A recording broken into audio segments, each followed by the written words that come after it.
kami sampaikan bahwa tidak ada perpindahan penduduk dari luar Papua ke dalam wilayah Papua melalui program transmigrasi. Jadi saya ulangi, tidak ada. Terima kasih teman-teman wartawan. Saya tidak menyangka masih menunggu seperti ini. Tadi baru selesai rapat. Tadi bersama Menteri Perumahan dan Kawasan Permukiman, Bapak Marwara Sirait, dan juga Menteri Transmigrasi, Bapak Iftithar Sulaiman. Juga tadi hadir PJ Gubernur Papua Pegunungan, Bapak Felix Wanggai, dan pimpinan Komisi 5 DPR RI, Bapak Robert Rowe, yang juga mewakili masyarakat yang ada di Papua Pegunungan.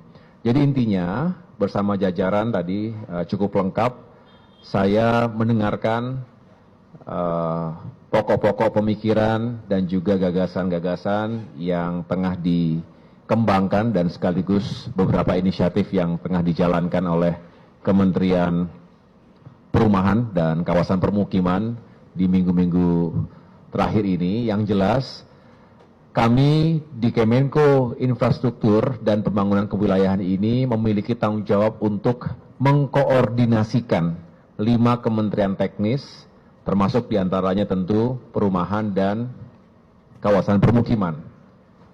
Saya ingin menjadi bagian yang tidak terpisahkan untuk bisa mengorkestrasi pembangunan infrastruktur secara nasional.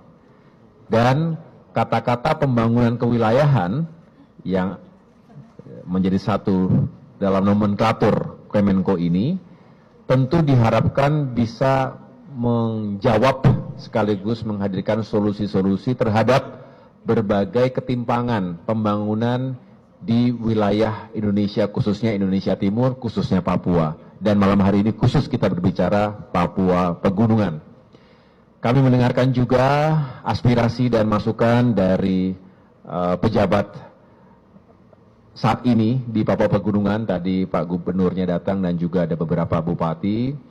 Yang jelas bagaimana daerah otonomi baru yang dikembangkan ini bisa segera dibangun pusat pemerintahan yang juga bisa berjalan dengan baik.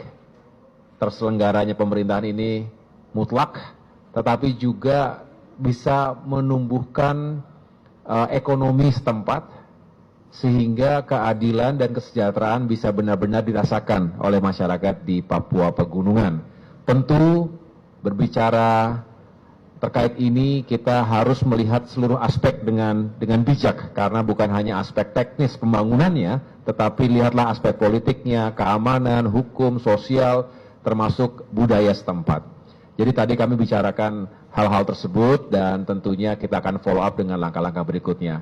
Kita ingin bukan hanya memperkuat dan memperbaiki konektivitas di Papua, tapi juga tadi disampaikan kita butuh perumahan yang layak untuk masyarakat atau saudara-saudara kita yang ada di sana. Jadi permasalahan utama terkait lahan tentu harus carikan solusinya, anggarannya, kemudian juga perizinannya, termasuk bagaimana kita bisa mengurangi atau membuat harga-harga material konstruksi bisa lebih terjangkau. Tadi diceritakan oleh PJ Gubernur Papua Pegunungan yang mengilustrasikan bahwa harga satu sak semen itu bisa sampai dengan Rp800.000. Ketika di daerah tetangganya, kota tetangganya itu Rp80.000. Jadi bisa sampai 10 bahkan 12 kali lipat. Jadi bisa dibayangkan teman-teman sekalian betapa mahal biaya pembangunan infrastruktur di wilayah Papua itu yang memang harus kita segera pikirkan dan carikan solusinya bersama. Utamanya pertama adalah membangun konektivitasnya sehingga biaya logistik menuju Papua bisa ditekan, bisa lebih murah.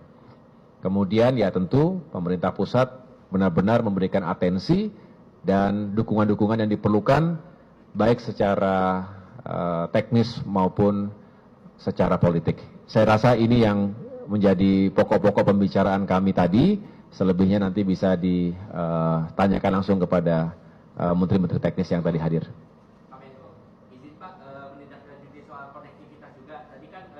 Ketika berbicara dengan Menteri Perhubungan juga sudah membahas apalagi ini menjelang Nataru, Natal dan Tahun Baru, kita harus antisipasi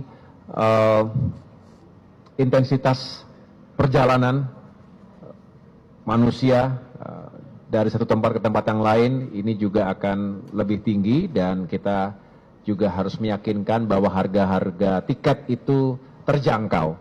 Ini membutuhkan planning yang lebih lanjut lagi. Saya akan menjelaskan di kesempatan yang berikutnya, tetapi Kementerian Perhubungan saat ini tengah merumuskan langkah-langkah strategis dan taktisnya. Mudah-mudahan bisa segera kami jelaskan. Tapi prinsipnya begini, ini Pak Menteri Transmigrasi yang juga sudah menyampaikan langkah-langkah transformasi di bidang transmigrasi. Nanti beliau bisa menjelaskan lebih lengkap.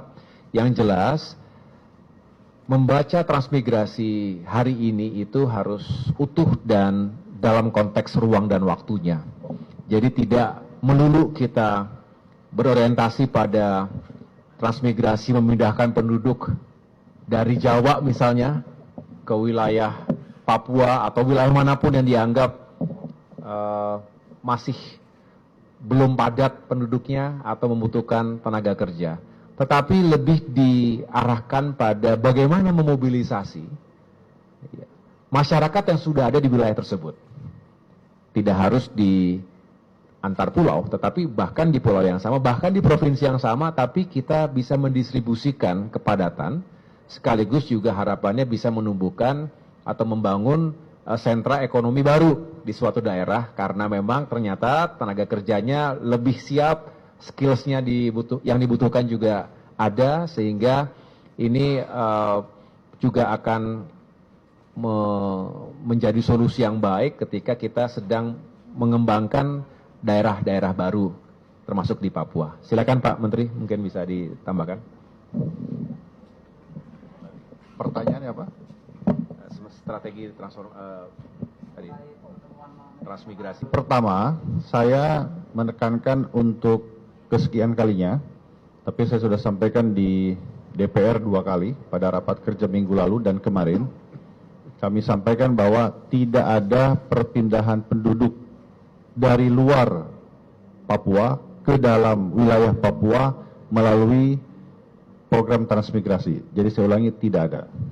Jadi saya juga memohon kepada pihak-pihak yang mencoba untuk memanaskan situasi dengan mengatakan bahwa akan ada eksodus besar-besaran dari luar Papua ke Papua, itu tidak benar.